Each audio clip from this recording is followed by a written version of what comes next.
running for her life. Ana woke up. Fidel Castro was by her bedside. I will run again, she told him. Then her eyes closed. Ana Fidelia Quirot was born in a small town in the east of Cuba. She was a happy child, and from an early age she loved running. Sports were important to her family, and they were important to Cuba too. The Cuba government wanted to produce the best doctors, the smartest teachers, and the strongest sports players in the world. There were special government schools for intelligent young scientists and for children who were good at sports. By the time she was 10 years old, Anna could run very fast. Soon she was winning races, often without shoes. She wanted someone from a government sports school to see her. Anna knew that only Cuba's best students were chosen, so she practiced hard every day. At last, she heard the news that she was waiting for. At 13, she had a place at a government sports school. If I work hard, she thought, I can be the fastest girl in Cuba. The other children at Anna's new school were tall and strong, but Anna's body was changing. She stopped growing taller and started growing fatter.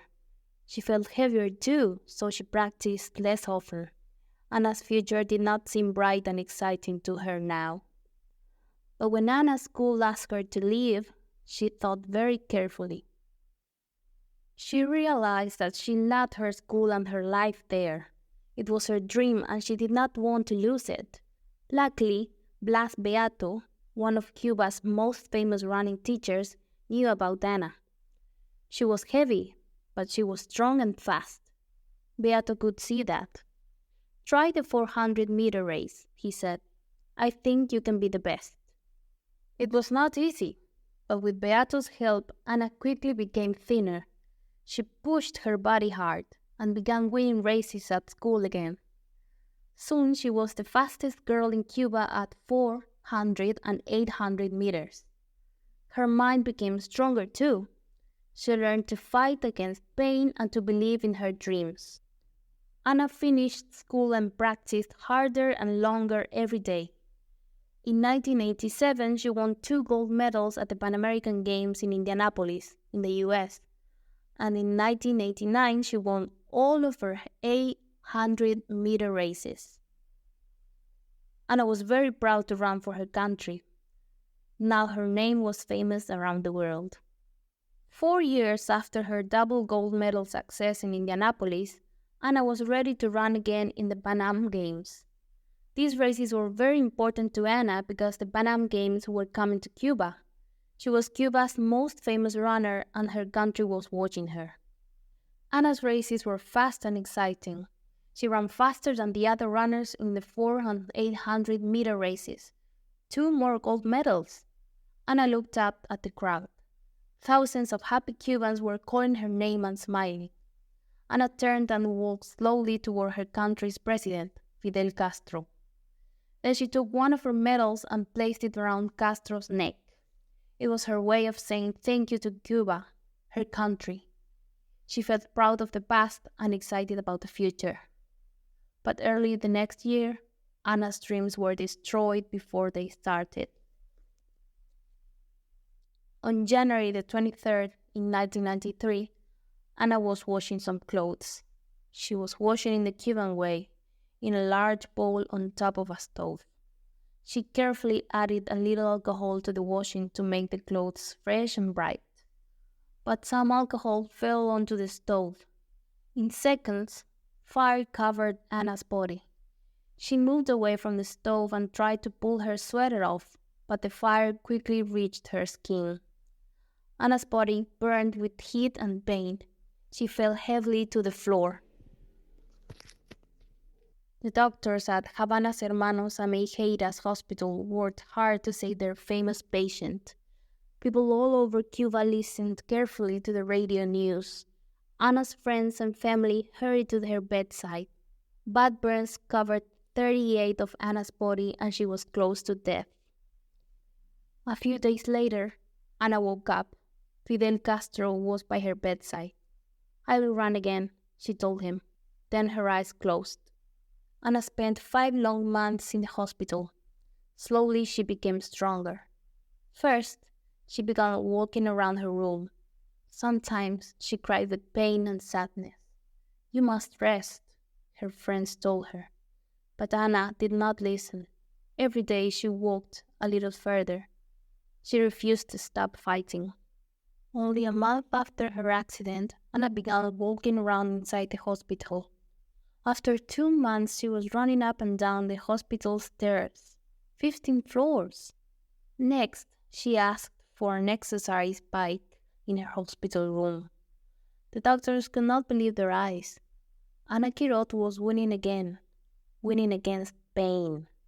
"If I don't run again," she said, "I will die." The skin on Anna's hands, arms, and stomach was very badly burned. She could not move the top part of her body freely. It was very difficult for her to walk without pain. It was almost impossible to run well, but Cuba's best doctors carefully repaired her body. It was hard, slow work. Anna went home and started running outside, but the sun's heat was too strong for her. Her skin was weak and it burned very easily. She could only practice very early in the morning and late at night. This problem did not stop her. Anna worked hard that year. She wanted to run for her country again, but she was in her 30s now, too old for an international runner, people said. Anna did not agree. In 1993, the same year as her terrible accident, she ran at the Central American and Caribbean Games in Puerto Rico. Anna was not able to move her arms or head easily at this time, but she surprised everyone. She ran well and won a silver medal in the 800-meter race. The crowd loved it. "She won the silver medal in the race," Castro said, "but she won a great gold medal for courage." By 1995, Anna was running internationally. That summer, she won the gold medal for 800 meters in the World Games in Stockholm, Sweden. She was one of the fastest women in the world again. "In my most difficult times," she said, "I didn't think that I could come back so strongly." Anna raced many strong, young runners in 1996. At 33 years old, she was often the oldest woman in her race, but now it was almost time to rest her body and mind. There was one more important race to run. "If I can run in the Olympic Games again, I will be happy," she said. The 1996 Olympic Games were in Atlanta, US. Some of the fastest women of all time were there. Maria Mutola of Mozambique, the American Meredith Rainey, and Svetlana Masterkova of Russia. The early races were very hard for Anna, but she ran fast and well. Now, in the finals, she could race against the world's best runners at the Olympics one more time. In her mind, this was her last big race. The other women were younger and stronger.